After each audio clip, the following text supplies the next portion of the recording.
Saudara, pemerintah Provinsi Sulawesi Selatan melakukan penanaman mangrove secara serentak di 9 wilayah pesisir di Sulawesi Selatan.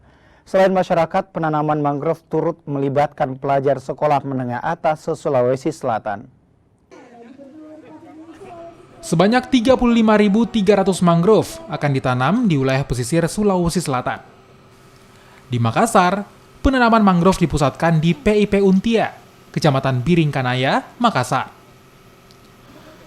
Kegiatan ini dipimpin langsung Gubernur Sulawesi Selatan, Andi Sudirman Sulaiman.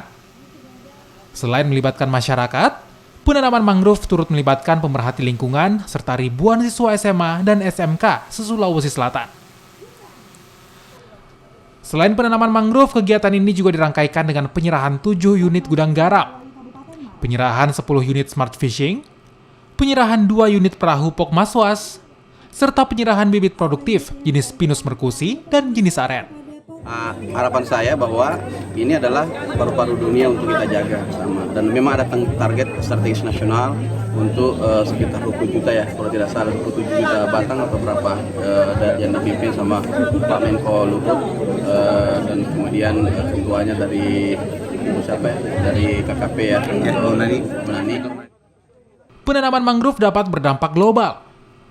Salah satu fungsinya dapat menyerap karbon dan menghasilkan oksigen. Mangrove juga dapat menahan arus air laut agar tidak mengikis tanah di garis pantai, serta tempat hidup berbagai biota laut seperti ikan.